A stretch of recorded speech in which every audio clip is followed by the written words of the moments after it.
एक तरफ अनंतनाग में सुरक्षा बलों और आतंकवादियों के बीच अभी भी मुठभेड़ जारी है। वहीं मुठभेड़ में शहीद हुए सेना के 2 बड़े अफसरों को आज अंतिम विदाई दी गई। मेजर आशीष धोंचक का पार्थिव शरीर पानीपत पहुंचा, जहां उनका अंतिम संस्कार किया गया। पिता, मां, पत्नी और 2 साल की बेटी पीछे छूट गए हैं। उधर मोहाली में शहीद कर्नल मनप्रीत सिंह का अंतिम संस्कार किया गया। वे पंचकुला के रहने वाले थे। कर्नल मनप्रीत को सेना मेडल से सम्मानित किया गया। वे अपने पीछे पत्नी, एक बेटा और एक बेटी छोड़ गए हैं।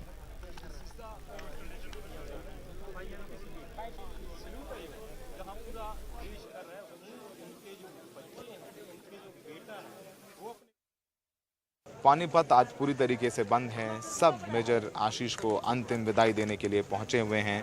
उनका पार्थिव शरीर पंचतत्व में विलीन हो चुका है। मुखाग्नि उनके परिवार के लोगों ने दी है। परिवार में उनके 3 बहनें, सबसे छोटे वो थे और बहुत ही मुश्किल परिवार के लिए घड़ी है। उनके पिता बुजुर्ग हैं, पत्नी गृहिणी हैं, बेटी 2 साल की है। पूरा का पूरा पानीपत यहाँ उमड़ आया। जब हर तरफ आप देखेंगे तो सिर्फ और सिर्फ आपको तिरंगा झंडा नजर आएगा। हजारों की तादाद में अंतिम विदाई में लोग शामिल हुए। मेजर आशीष शहीद हुए अनंतनाग में आतंकियों से लोहा लेते हुए, मोर्चा संभालते हुए। उनका अंतिम संस्कार हुआ। इलाके के अधिकारी मौजूद थे और जो 15 किलोमीटर की यात्रा थी, अंतिम यात्रा जो उनके पानीपत के नए घर से गांव तक 15 किलोमीटर जो थे, वो उस 15 किलोमीटर में सिर्फ और सिर्फ तिरंगे झंडे नजर आ रहे थे। नम आंखों से विदाई, चाहे वो स्कूल के बच्चे हों, बुजुर्ग हों, जवान हों, सब हाथों में झंडा लिए, फूल लिए। जहाँ से उनका शव बाहर निकल रहा था उसमें फूल डाल रहे थे और आंखों से सिर्फ और सिर्फ आंसू उनके निकल रहे थे।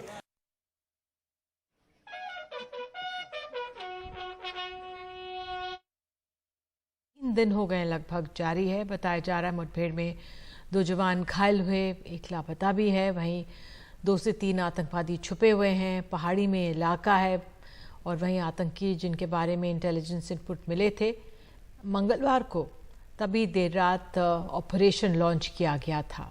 बैराली आतंकी गांव के ऊपर की ओर घने जंगलों में हैं। आतंकियों की तलाश में आधुनिक हथियारों और डिवाइसेस इस्तेमाल किए जा रहे हैं।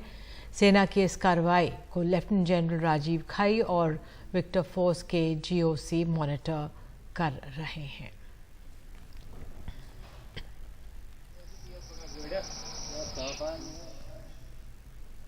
नूंह में हिंसा फैलाने और हिंसा की साजिश के आरोप में नूंह पुलिस ने मेवात के फिरोजपुर झिराग के कांग्रेस MLA मामन खान को गिरफ्तार कर लिया है और कोर्ट में पेश किया गया। कोर्ट ने MLA को 2 दिन की पुलिस रिमांड पर भेज दिया है। नूंह में धारा 144 लगी है और 2 दिन के लिए इंटरनेट बंद है। इससे पहले कथित गौरक्षक मोनू मानेसर को भी नूंह पुलिस ने भड़काऊ बयान देने के आरोप में गिरफ्तार किया था। इसके बाद लगातार हिंदू संगठन मामन खान की गिरफ्तारी की मांग कर रहे थे। मेवात के फिरोजपुर झिरका से कांग्रेस MLA मामन खान को 2 दिन की पुलिस रिमांड पर भेज दिया गया है। नूंह में सांप्रदायिक हिंसा की साजिश में शामिल होने के आरोप में उनको गुरुवार रात राजस्थान से गिरफ्तार किया गया था। कड़ी सुरक्षा के बीच उनको कोर्ट में पेश किया गया। कुछ कहेंगे मामन जी? 2 दिन का रिमांड पुलिस ने को दिया। ऑनरेबल CJM साहब ने 17 तारीख को मुलजिम पेश होगा। 17 को दूध का दूध, पानी का पानी। क्या बरामद करना है पुलिस को? अभी क्या बोला? मोबाइल, सिर्फ मोबाइल और लैपटॉप। मामन खान ने गुरुवार को ही पंजाब और हरियाणा हाई कोर्ट में अर्जी लगाकर गिरफ्तारी से राहत और नूंह हिंसा की जांच एक SIT से कराने की मांग की थी और ये कहा था कि SIT की जांच किसी बड़े पुलिस अफसर की देखरेख में हो। हाई कोर्ट ने राहत न देते हुए मामन खान को निचली अदालत में जाने के लिए कहा, लेकिन इसी बीच मामन खान को गिरफ्तार कर लिया गया। पुलिस के मुताबिक विधायक को नगीना के बड़कली चौक की हिंसा में शामिल होने के आरोप में गिरफ्तार किया गया है। वहां आगजनी हुई थी, एक ऑयल मिल में आग लगा दी गई थी और कई लोग घायल हुए थे। विधायक मौके पर कुछ देर पहले तक थे और उन्होंने लोगों को भड़काया। कई आरोपियों ने बताया कि वो विधायक के लगातार संपर्क में थे। पुलिस ने उन पर दंगा फैलाने, लूटपाट, सबूत मिटाने और साजिश की धाराओं के तहत केस दर्ज किया है। नूंह हिंसा मामले में अब तक 330 लोग गिरफ्तार हुए हैं, 60 केस दर्ज हुए हैं, सोशल मीडिया को लेकर 11 केस दर्ज हुए और 5 लोग गिरफ्तार हुए। अभी तक की जो इन्वेस्टिगेशन है उसमें ये शामिल जो तथ्य आए हैं वो उसमें ये शामिल हैं। जी क्या सर रिमांड लेंगे आप उनसे? हाँ, उनका रिमांड लिया जाएगा जी। अब तक के जो तथ्यों के से साबित हुआ है कि ये वायलेंस से कुछ देर पूर्व तक वहाँ पे मौजूद। नूह हिंसा के पहले हरियाणा विधानसभा में मोनू मानेसर को प्याज की तरह फोड़ने का बयान देकर मामन खान चर्चा में आए थे। मेवात इलाके में उनका खासा असर है, इसीलिए उनकी गिरफ्तारी के बाद नूह में धारा 144 लगा दी गई और 2 दिन के लिए इंटरनेट बंद है। शंका है कि कहीं न कहीं किसी तरह की कोई अप्रिय घटना ना हो, इसीलिए ध्यान में रखते हमने धारा 144 कल से लगा दी है और ये अभी टिल फर्दर ऑर्डर्स तक रहेगी। साथ ही साथ हमने इंटरनेट बैन करने के लिए भी ऑर्डर्स करवाए हैं और इसमें 2 दिन तक इंटरनेट बैन रहेगा, 15 और 16 तारीख तक। नूह जिले में मामन खान की गिरफ्तारी के बाद सुरक्षा बढ़ा दी गई है। मानेसर से मोनू मानेसर की गिरफ्तारी के बाद हरियाणा में बजरंग दल के कार्यकर्ताओं ने संगठन से इस्तीफा दे दिया। कई बीजेपी नेता भी कांग्रेस एमएलए मामन खान की गिरफ्तारी की मांग कर रहे थे। इसी बीच नूह पुलिस ने मामन खान को गिरफ्तार कर लिया।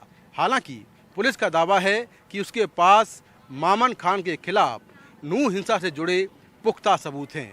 नूह से कैमरामैन अशोक महाले के साथ मैं Mukesh Singh Sengar, NDTV India. Guwahati police की क्राइम ब्रांच ने आज कई कॉल सेंटर्स पर छापेमारी की और फर्जी कॉल्स के जरिए जो लोगों को लूटने की साजिश का पर्दाफाश किया है। बीते 2 दिनों से ये छापेमारी चल रही है। 8 अवैध कॉल सेंटर्स को सील किया गया है। इन कॉल सेंटर्स के जरिए लोगों को लूटा जा रहा था।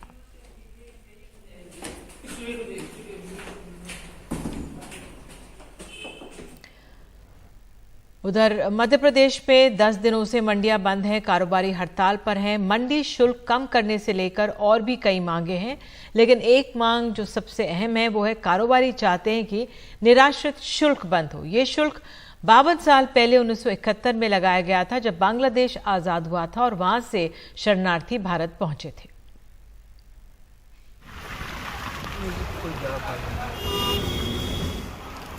मध्य प्रदेश की 230 मंडियों में 4 सितंबर से कामकाज बंद है। किसानों का उत्पाद खरीदा नहीं जा रहा, रोज करोड़ों का नुकसान हो रहा है। वजह है 1971 की लड़ाई और बांग्लादेश। चौंकिए मत, सुनिए। एक विषय निराश्रित का भी है, जो 20 पैसे निराश्रित व्यापारियों के ऊपर लगती है। वो जब से मंडियां शुरू हुई हैं तब से ही लगती आ रही है।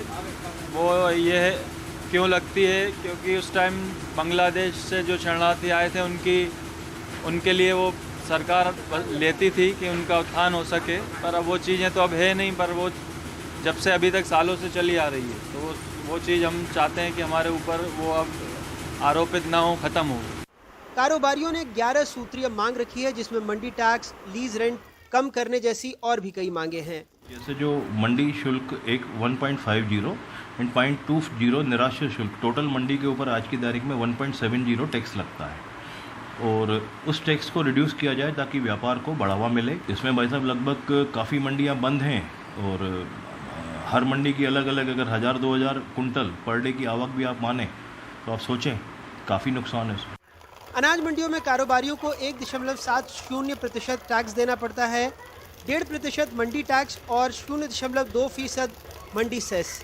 2020 में कृषि कानून लागू होने के बाद सेस 0.50% कम कर दिया गया था, लेकिन कानून वापस होते ही इसे बढ़ा दिया गया। तो ये कि जो हमारी पुरानी जो लीज रेंट लगती है उसी के आधार पर लगे, और क्या है मंडी का जो मतलब लाइसेंस का रिन्यू का है ना, उस पर उन्होंने फीस बढ़ा दी है। लेकिन उस पर क्या है, जो हमारे मतलब जो लाइसेंस बनते हैं उसके लिए हमारी फ़ीस माफ़ हो, और जो हमारे मतलब हर साल 5 साल में रिन्यू होते हैं तो उसमें हमारी ये मांग है कि जिसको भी 1 टाइम रिन्यू हुए हैं वो एक ही टाइम रहें। अकेले भोपाल की करौंद मंडी में रोज 1 से 1.5 करोड़ रुपए का व्यापार होता है, जो 10 दिनों से बंद है। प्रदेश में हर साल 175 करोड़ रुपए निराश्रित शुल्क की वसूली होती है। 5 साल पहले निराश्रित पेंशन को 300 रुपए से बढ़ाकर 600 रुपए किया गया था। व्यापारी कहते हैं 2020 में निराश्रित शुल्क को खत्म करने का ऐलान हुआ, लेकिन अमल अभी तक नहीं हो पाया। बहरहाल इस रसाकशी में कोई पिस रहा है तो वो है मध्य प्रदेश का किसान। भोपाल में अपने कैमरा सहयोगी रिजवान खान के साथ अनुराग द्वारी, NDTV इंडिया। डेंगू के टीके का ट्रायल 2 से 3 महीनों में शुरू होगा। ICMR के महानिदेशक राजीव बहल ने जानकारी दी है। उनका कहना है कि नेपाल का सैंपल अब पुणे में ही भेजना नहीं ज़रूरी होगा। ये काम BSL-3 लैब केरल में कर सकेगी। उन्होंने बताया है कि नेपाल का टीका विकसित करने पर विचार हो रहा है। ज़्यादा जानकारी दे रहे हैं हमारे सहयोगी परिमल कुमार। डेंगू हर साल अपने चपेट में लोगों को लेता है और एक वक्त में जब बारिश का मौसम होता है तो उसमें तरह तरह की मुहिम और कवायद चलाई जाती है। डेंगू वैक्सीन को लेके ICMR गंभीर है और उसको लेकर ट्रायल की शुरुआत होने वाली है। दरअसल ये ट्रायल 6 महीने पहले एक कंपनी से टाई अप करके कंपनी को शुरुआत करनी थी इस ट्रायल को लेकर, लेकिन कुछ गड़बड़ी की वजह से, कुछ टेक्निकल खामियों की वजह से इस ट्रायल की शुरुआत आने वाले 2 से 3 महीने में हो जाएगी। यानी ट्रायल से ही वो ज़मीन तैयार होती है जिसके दम पर आप ये उम्मीद कर सकते हैं कि आने वाले वक्त में आपके पास टीका होगा, यानी वैक्सीन आपके पास मौजूद होगी। तो डेंगू के वैक्सीन को लेकर ये कोशिश भी ICMR की तरफ से की जा रही है, क्योंकि हर साल हम देखते हैं कि किस तरीके से डेंगू पूरे देश के अलग अलग इलाकों में लोगों को अपनी चपेट में लेता है, लोगों की मौत होती है, लाखों मामले देश भर में रिपोर्ट होते हैं और खतरा बरकरार रहता है। इस खतरे को भांपते हुए, क्योंकि ये बहुत बड़ा तबका है देश के अलग अलग राज्यों से, अलग अलग कोने से, जहाँ पे मानसून दस्तक देती है, उसके बाद बीमारी के प्रकोप के तौर पे डेंगू की शुरुआत हो जाती है। और डेंगू को लेकर अब तक वैसा कोई मैकेनिज्म नहीं है, वैसा कोई इलाज नहीं है जिससे ये मानकर चला जाए कि किसी तरीके से इसकी रोकथाम की जा सके। तो प्रिवेंटिव एक्शन के तौर पर टीका, इसको इजाद करने को लेकर, डेंगू के टीके को लेकर ICMR ने कंपनी से संपर्क साधा है, उनसे एक मेमोरेंडम साइन हुआ है और कंपनी जो है अगले 2 से 3 महीने में डेंगू के टीके को लेकर ट्रायल शुरू करेगी। ये दरअसल टीका जब भी बनता है तो ट्रायल उसका एक अहम हिस्सा है, जिसके जरिए हम देखते हैं कि किस तरीके से टीका जो है वो कारगर है और उसके बाद हम किसी नतीजे पर पहुंचते हैं। तो यानी आने वाले वक्त में ये उम्मीद की जानी चाहिए कि आपके पास डेंगू का टीका भी होगा, क्योंकि ICMR एक कंपनी के साथ मिलकर इस पर काम कर रही है। नई दिल्ली से परिमल कुमार, NDTV इंडिया।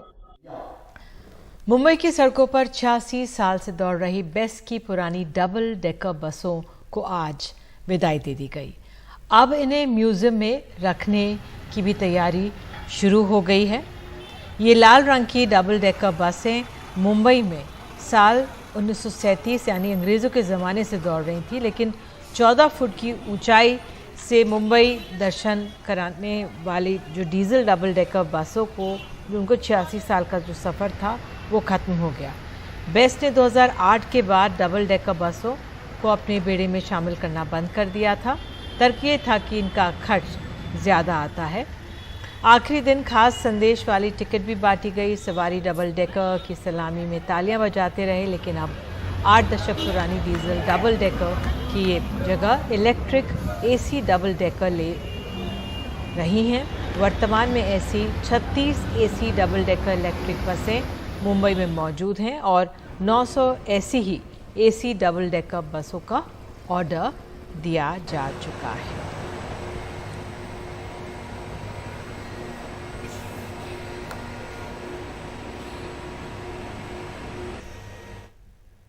अगर आपके मोबाइल पर एक मैसेज आए कि आपके अकाउंट में 1000 रुपये सरकार ने जमा कर दिए तो आपको कितनी खुशी होगी। कुछ ऐसा ही एहसास आज तमिलनाडु की 1 करोड़ 6 लाख महिलाओं को हुआ है। तमिलनाडु के मुख्यमंत्री MK स्टालिन ने आखिरकार महिलाओं के लिए 1000 रुपये की मासिक आर्थिक सहायता योजना की शुरुआत कर दी है। ये उनके चुनावी वायदों में से एक था और बार बार विपक्ष की तरफ से सवाल उठाए जा रहे थे कि स्टालिन की सरकार ने वायदे को पूरा क्यों नहीं किया, तो आज इसको पूरा किया गया।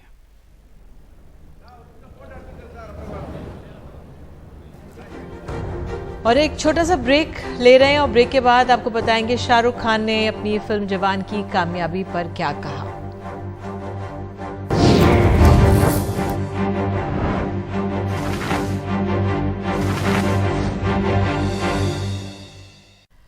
फिल्म जवान की सफलता के बाद शाहरुख खान ने आज मुंबई में एक रंगारंग कार्यक्रम में प्रेस वार्ता भी की। फिल्म में काम करने वाले सभी टीम्स और सहयोगियों का धन्यवाद अदा किया। बहुत कम मौका मिलता है कि एक फिल्म के साथ हम इतने सालों तक जीते हैं। बहुत लोगों ने अपने घर भी नहीं गए, बहुत सारे लोग हैं जो जिनके बच्चे यहां पर हो गए। मेरे डायरेक्टर एटली के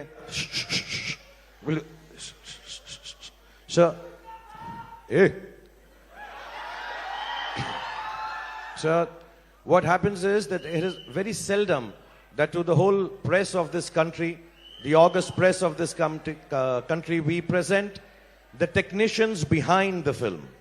So I want you to please give them the loudest applause. Of course, the wonderful Deepika Padukone is stunning. All the ladies in the film are beautiful.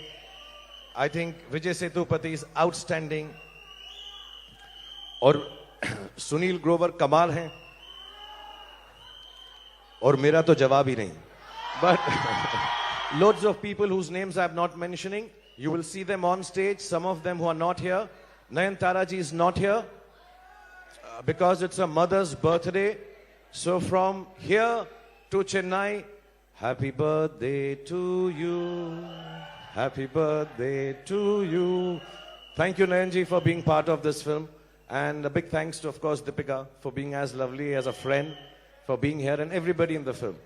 Suren, I'll go and sit down. You call upon us all, and Yes. thank you for being here, everyone. Thank you.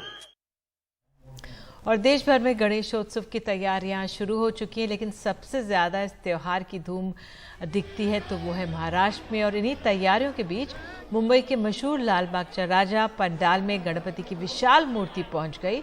लोग इस भव्य मूर्ति के दर्शन करने पंडाल में पहुंच रहे हैं। इथून बरोबर नाही, डोळ्याला लाव अब वरती ते हे बघ।